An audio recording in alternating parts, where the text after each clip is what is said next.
with a little girl sitting comfortably watching cartoons on TV. Suddenly, the TV signal goes out. An emergency report appears on the screen, announcing that a deadly virus has spread across the world.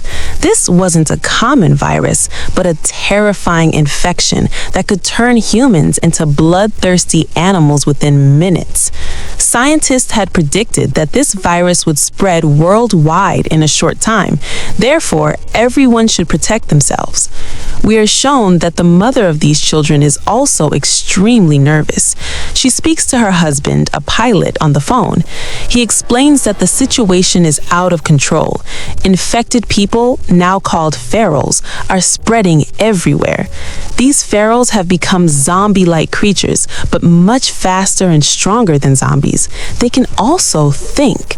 These ferals have even taken over many cities and areas, and the area they were in right now was the most dangerous.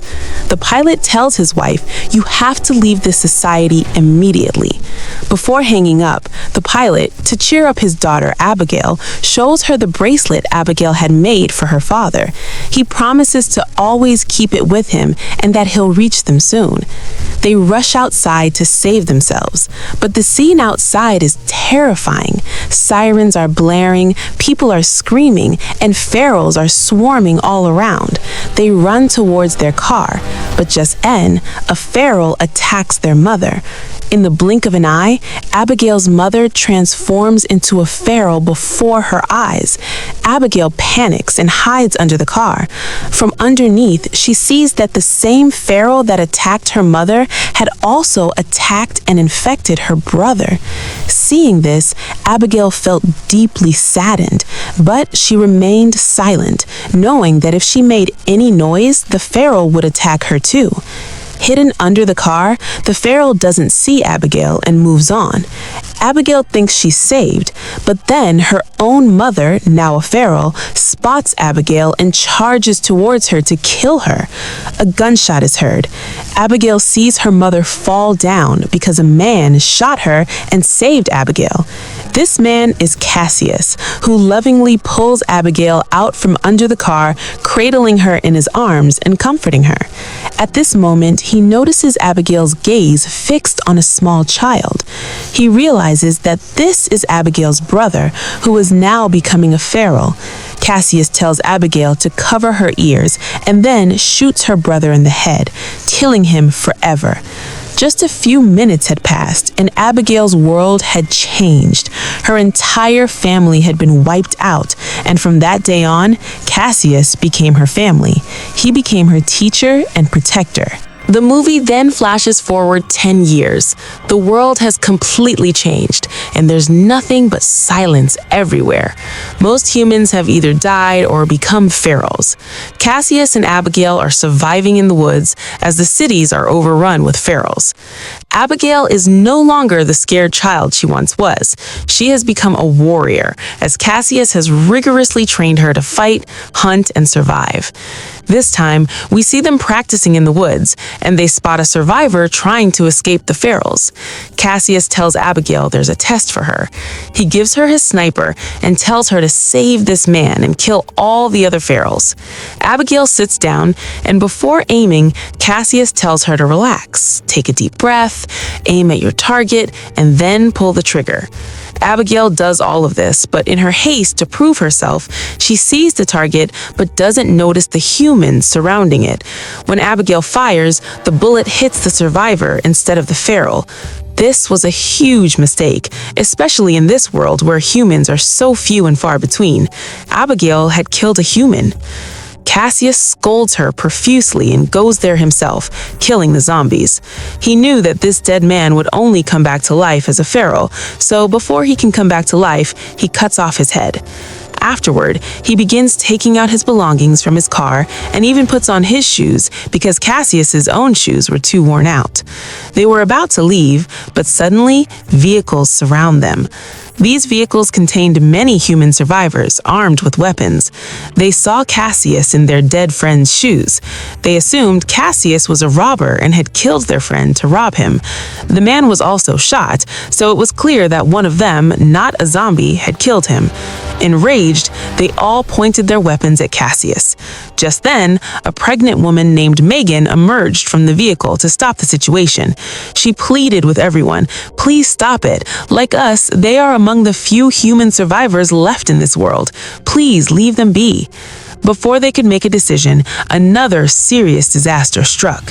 The noise they made attracted many ferals, and now zombies came running from all sides.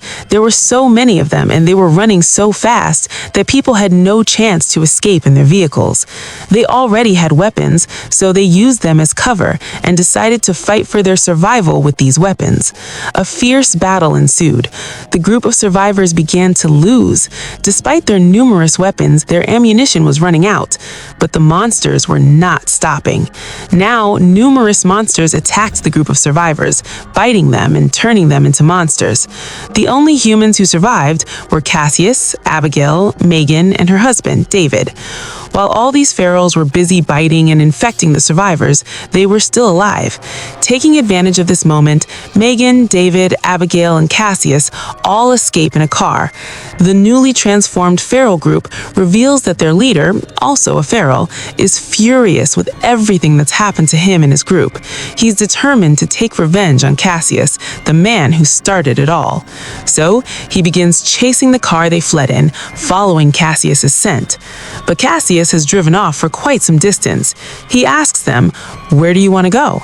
They tell him, "We want to go to the colony, also known as Boat Town.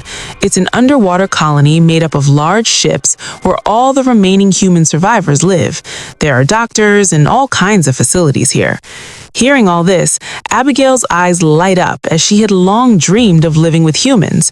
At first, Cassius was incredulous that such a human community even existed. He said, "I've been wandering around for years and I've never seen such a community or society."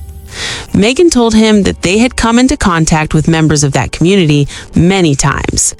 Hearing this, Cassius agreed, but he wasn't ready to go there himself, believing that living among so many people meant more danger.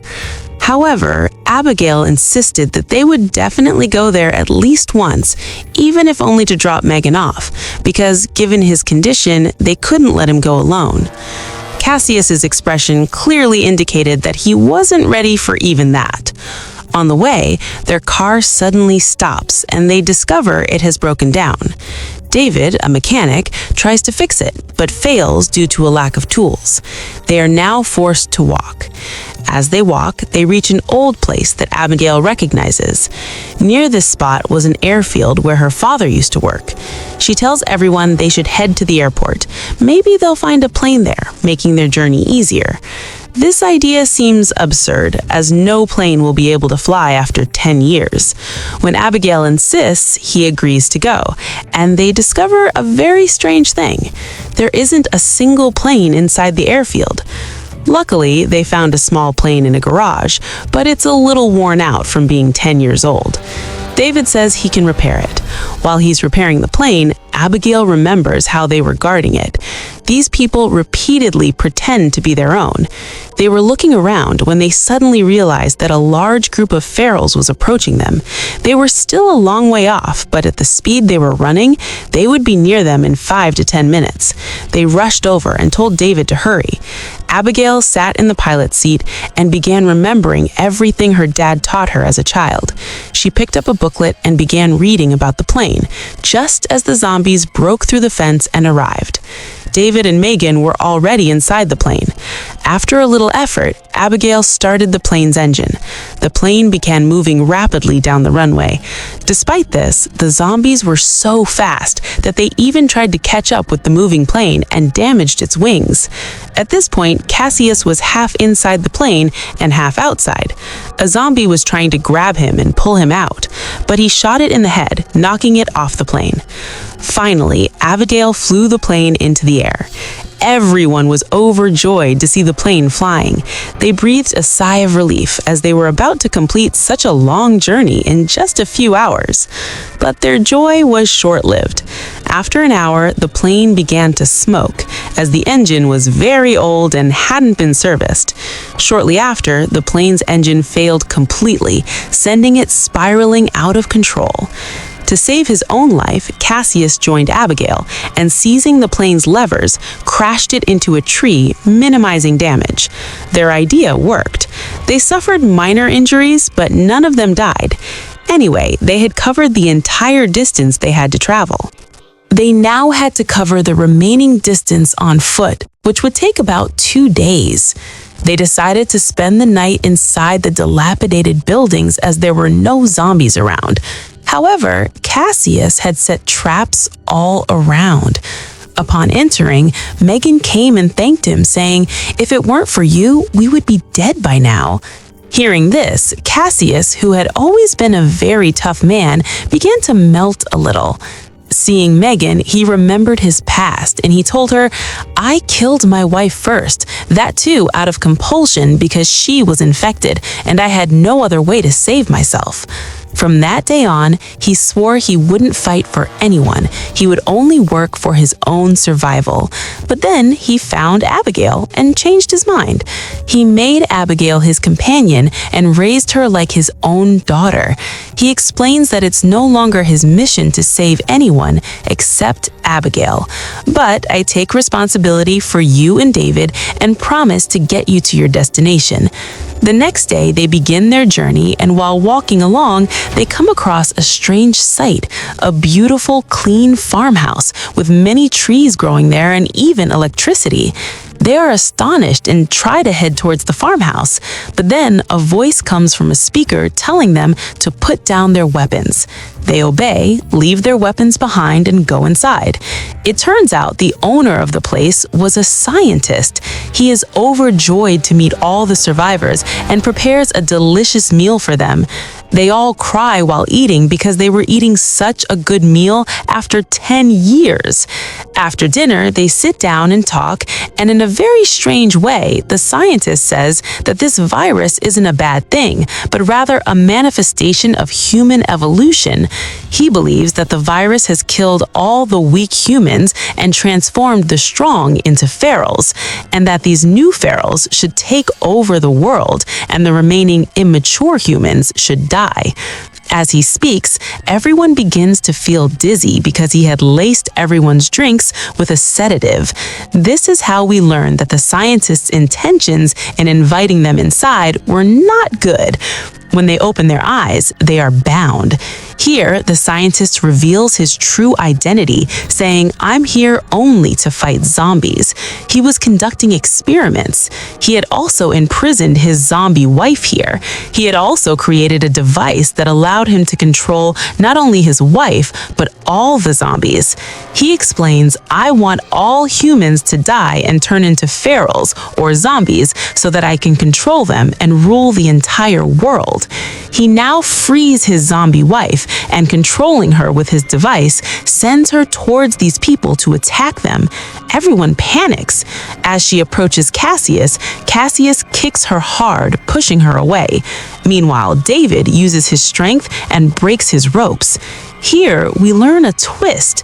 David was gradually becoming infected. He even considered killing himself a few times, but then he decided to first take his wife to a safe place in town and then take his own life. He had also decided that if he were infected during the journey, he would kill himself. No one knew this truth about him yet, but with the strength the zombie virus had given him, he now begins to fight this new zombie. They finally kill the zombie, and the scientist flees in fear. These people seize the opportunity, gather their weapons and supplies, and leave in the scientist's truck. Despite their escape, the scientist refuses to give up. He is determined to kill them at all costs. Therefore, using his device, he sends a large number of zombies after their vehicle. Meanwhile, these people also find the road ahead blocked, but they have no other option but to get out of the vehicle and start running. The zombies have also come in large numbers from behind. David now realized he was about to become completely infected, as the veins in his stomach had become clogged and his condition was worsening.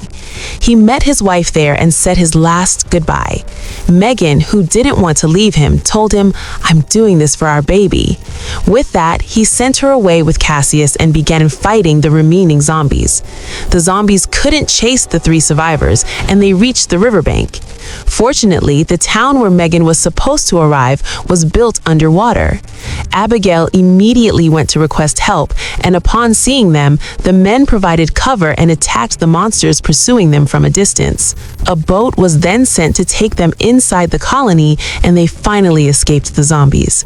It turns out that these zombies, these ferals, couldn't come underwater. We're shown a scene from the colony. As I mentioned earlier, the colony was built by joining large ships, and everyone was amazed by this. Abigail was overjoyed to be meeting another human being after years. She was having a great time here. Megan, whose condition had worsened at this time, also received medical care here. It turns out she had given birth to a daughter. Sadly, it's also revealed that Megan won't survive much longer because she's suffering from severe blood loss and no one here can give her blood. That very night, a party is held to celebrate the arrival of the new arrivals, and Abigail, who had been away from all this for a long time, enjoys it immensely. But Cassius now warns her that they must leave. However, Abigail refuses to leave, leading to an argument between the two. While wandering, Abigail reaches a secret room where numerous explosives were planted and a large remote was hanging from it. Before she could touch it, a boy came and stopped her and told her that this was their plan. If this colony ever gets attacked by the ferals, he said, we will all escape through the tunnel below and blow up the colony with bombs to kill all the zombies who came here. The boy was simply giving Abigail all this information. He didn't know that it would be needed right now because the mad scientist had already brought a lot of zombies here using his device. He had also joined forces with Alpha Feral, the same feral who was the leader of the first survivor group we met. He wanted to avenge his group on Cassius. Once he controlled Alpha, all the ferals obeyed him. When Alpha Feral fearlessly jumped underwater, the other zombies also overcame their fear of water and, jumping underwater, swam to his community. Loud alarms blared through the community. Sensing the presence of the ferals, all the humans began running towards the secret door. A commotion erupted in the colony, and some ferals even attacked the humans. In the chaos, Cassius first searched for Abigail and found her. However, they realized they were far from the escape tunnel. During this battle, Cassius encountered the scientist. He felt he had become a new god simply by creating this device. Cassius was so enraged by the scientist's actions that he attacked him, repeatedly hitting him with his device against the wall, shattering it. The signals are gone, and the zombies are now attacking them. Cassius, however, escapes for his life. As he progresses, Cassius discovers that Megan is dead, but she had a daughter who was still alive. Before dying, Megan entrusts Cassius with the responsibility. Just as you raised and trained Abigail, you must train my daughter in the same way. It's then shown that all the survivors have escaped the tunnel and reached a safe place. The remote control is now in the hands of the boy who had become Abigail's friend. He notices that Abigail and her uncle haven't yet left the tunnel, so he waits and holds off on destroying the colony until Abigail arrives. Abigail, who was fighting off all the zombies, is unable to defend herself when an alpha zombie appears, as she sees a bracelet on the alpha zombie's hand. It was the same bracelet she made and gave to her father as a child. This alpha zombie was her dad. She didn't know what to do. It was about to eat her, but Cassius came to her rescue just in time. This brought her to her senses. She wanted to save Cassius, but killing her dad wasn't easy for her even for a minute. But then she realized that this zombie human wasn't her dad, but Cassius was her dad. So she shot the zombie's head and saved Cassius. After killing her dad, Abigail went into shock for a while, but Cassius quickly pulled Abigail away and headed towards the tunnel. As soon as they exited the tunnel, the boy pressed the button to destroy the colony. It took only a few seconds, and the colony was completely destroyed, burning all the zombies that had gathered there. The survivors were on the other side of the river and could now see a small island on the other side. This island held hope for them, and they decided to establish a new colony on it. By this time, Cassius had also changed his mind, having realized that people were a strength, not a threat, after the others had saved his life. He too decided to stay with them, taking Abigail and the little girl with him. They set off for the island they would make their new home, a place they would forever keep away from zombies and pharaohs. From devastating loss to triumphant hope, this gripping tale of courage, sacrifice, and chosen family proves that even in the darkest apocalypse, the human spirit can rise stronger, leaving you inspired, emotional, and craving more stories of survival against all odds.